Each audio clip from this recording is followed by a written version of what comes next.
नमस्कार, श्री स्वामी समर्थ उत्कर्ष ज्योतिष चॅनल मध्ये आपल्या सगळ्यांचे स्वागत आहे। हिंदू धर्मात नवरात्र हा उत्सव अत्यंत पवित्र मानला जातो।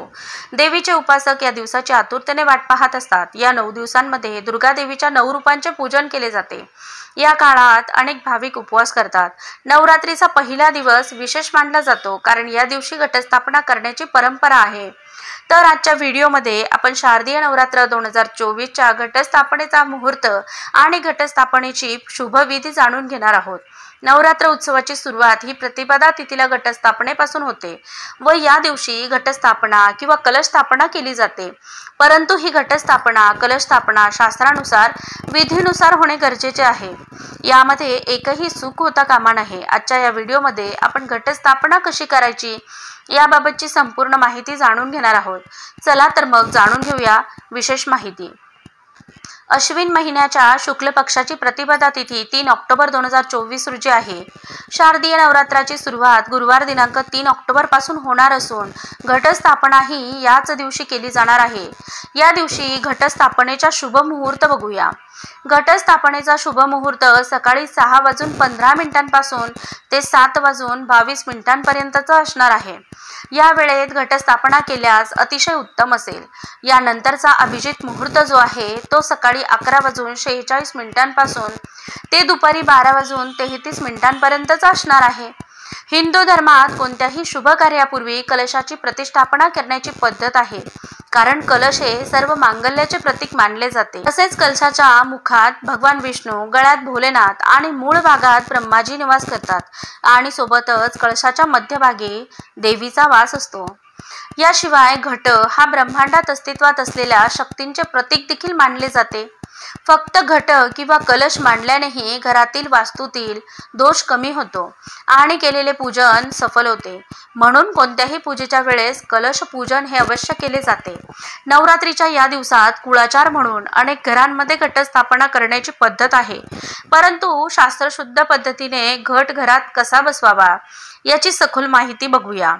नवरात्रीमध्ये कुळाचाराप्रमाणे तसेच नवरात्रीत जी आपण घटस्थापना करतो ती यथायोग्य पद्धतीने असावी। व्हिडिओच्या माध्यमातून सगळ्यांना सांगणं असेल, मात्र त्यासाठी व्हिडिओ शेवटपर्यंत बघायला विसरू नका। अश्विन नवरात्रातील कुळाचार हा अतिशय महत्त्वाचा मानला जातो। त्याच माध्यमातून अश्विन शुद्ध प्रतिपदेपासून नवमीपर्यंत घटस्थापना करून आई भगवतीची सेवा रुजू केली जाते। नवमीपर्यंत साजरा होणाऱ्या या उत्सवाला नवरात्र उत्सव असे म्हटले जाते, ज्यालाच आपण शारदीय नवरात्र असे देखील संबोधतो। 9 दिवस चालणारा हा उत्सव 10व्या दिवशी अर्थातच दसऱ्याच्या दिवशी या उत्सवाची समाप्ती होते। या वेळेला नवरात्र उत्सव सुरू होणार आहे गुरुवारी प्रतिपदा तिथीला दिनांक 3 ऑक्टोबर रोजी आणि या नवरात्राची समाप्ती असणार आहे महानवमीला शुक्रवारी 11 ऑक्टोबर। अर्थातच या दिवशी असणार आहे अष्टमी तिथी देखील आणि याच दिवशी असणार आहे अष्टमी आणि नवमी तिथी। याच दिवशी असणार आहे अष्टमी आणि नवमी तिथी। तर दुसऱ्या दिवशी आहे दसरा म्हणजेच विजयादशमीचा उत्सव। या उत्सव असणार आहे शनिवारी 12 ऑक्टोबर या दिवशी। प्रत्येक घराघरातून साजरा होत असलेला हा उत्सव आपल्याला लाभलेल्या कुळदेवतेतील असलेले देवत्व अधिक प्रभावी होऊन आपल्या वास्तूवर, आपल्या कुटुंबावर कुलदेवीचे कृपाछत्र आहे आणि हे असलेले कृपाछत्र अजून अधिकच दृढ होण्यासाठी आपल्या कुटुंबाला संरक्षण मिळावे यासाठी आपल्या धर्मशास्त्रात या देवी नवरात्राच्या व्रताचे महत्त्व सांगितलेले आहे। आणि म्हणूनच नवरात्रात जितक्या अधिक आवडीने आणि भक्तिभावाने मनपूर्वक कुलदेवीची भक्ती केली जाते तितकंच अधिक प्रमाणात त्या कुटुंबाला आई भगवतीचा आशीर्वाद मिळत असतो। नवरात्र उत्सव हा देवीचा म्हणजे शक्ती उपासनेचा असल्यामुळे त्याला अत्यंत महत्त्वाचा कुळधर्म कुळाचार असतो। शारदीय नवरात्राचा हा कुळाचार आज जवळजवळ सगळ्याच कुळांमध्ये कुटुंबांमध्ये पाळला जातो आणि हे गरजेचे देखील आहे। सध्या बरेच कुटुंब हे विभक्त स्वरूपात आहेत, ज्यांनी आपले देव वेगळे केलेले आहेत। जर आपण आपलं अन्न स्वतंत्रपणे शिजवत असलो, सगळ्या गरजेच्या वस्तूही स्वतंत्रपणे निर्माण केलेल्या असतील तर अशा वेळेस कुळधर्म आणि कुळाचार हा फक्त मोठ्या भावाकडे सोपवून चालणार नाही आणि ते योग्य देखील नाही। ज्या घरांमध्ये स्वयंपाक उपजीविकेचे साधन हे स्वतंत्र आहे अशा प्रत्येक घरामध्ये कुळधर्म कुळाचार हा देखील स्वतंत्रपणे केला पाहिजे। केला गेला पाहिजे। आपल्या कुलदेवतेची उपासना साधना देखील आपण प्रत्येकाने आपलं कर्तव्य समजून केली पाहिजे, कारण कुळाचाराच्या माध्यमातून आपण जिथे निवास करतो त्या वास्तूला, त्या वास्तूमधील व्यक्तींना त्या प्राप्त होणाऱ्या शुभ ऊर्जेचा फायदा होत असतो। कुळाचाराच्या माध्यमातून कुटुंबावर कुलदेवीचा आशीर्वाद असतो। कुळधर्माच्या संस्काराने आपल्या घरातील मुलांच्या मनामध्ये देखील चांगला संस्कार होऊन पुढील येणाऱ्या पिढीच्या मनामध्ये एक चांगली स्मृती तयार होते। या कुलदेवतेचे ज्या घरात रोज पूजन केले जाते, भक्तिभावाने कुळाचाराचे पालन केले जाते, त्या कुटुंबाला अनेक आशीर्वाद लाभतात। परिणामी अशा कुटुंबांमध्ये आरोग्य, संपत्ती, संतती आणि नोकरी, व्यवसाय इत्यादी सर्व गोष्टींमध्ये कुलदेवीच्या आशीर्वादाने संपन्नता प्राप्त होते। ज्या घरात कुलदेवतेची उपासना नित्य नियमाने केली जाते, त्या घरात कुलदेवतेत चैतन्य कायम असते। आपापल्या परंपरेप्रमाणे कुळाचाराचे जे मार्ग सांगितलेले असतात ते यथोचित पालन करणे आपले आद्य कर्तव्य मानले जाते। प्रत्येक देवतेचे नवरात्र हे वेगवेगळे असतात, त्यामुळे अश्विन नवरात्र अर्थातच शारदीय नवरात्रामध्ये फक्त देवीच्या टाकाला घटी बसवले जाते।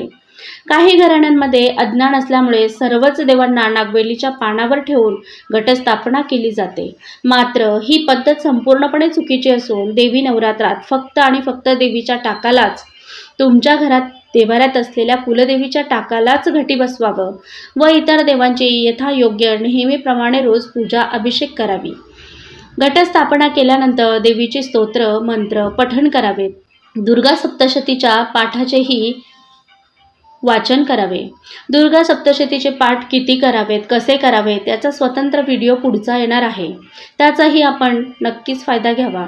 सांगण्याचे तात्पर्य असे असेल की विविध स्तोत्र मंत्र पठण करून कुलदेवीची सेवा आपल्या कुटुंबात व्हावी। आपल्या कुटुंबावर असलेले कृपाछत्र संरक्षण कवच आहे ते आपल्याला लाभावे, त्यामुळे प्रत्येकाने कुळाचार हा यथोचित पालन केला गेला पाहिजे, ज्यात खंड पाडू नये।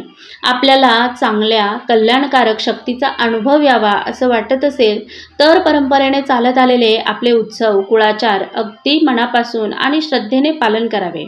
आता अश्विन नवरात्रामध्ये घटस्थापना कशी करतात याची सुद्धा माहिती थोडक्यात बघूया। सर्वप्रथम शेतातली काळी माती आणावी, छोट्या टोपलीत घालावी।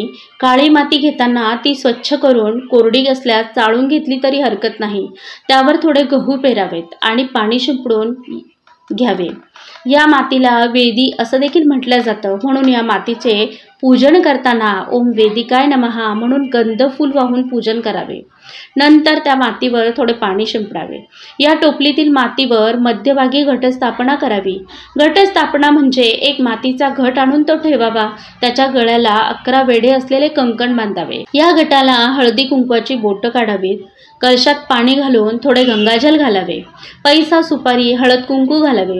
या घटाला कधीही दुर्वा घालू नयेत। देवी पूजनात दुर्वा या वर्ज्य मानलेल्या असतात, त्यामुळे या देवीच्या घटात वापरू नयेत। कलशाला 5 पानं नागिनीची लावावीत। आंब्याची लावली तरी चालेल।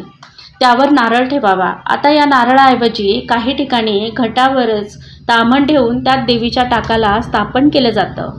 ज्या कुटुंबाचा जसा कुळाचार असेल त्या पद्धतीनेच घटस्थापना करावी।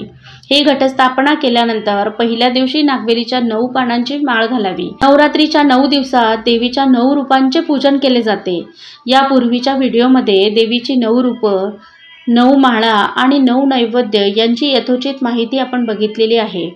कोणाचा हा व्हिडिओ बघायचा राहून गेला असेल तर डिस्क्रिप्शन बॉक्समध्ये देखील त्याची लिंक आहे, आपण तो बघू शकतात।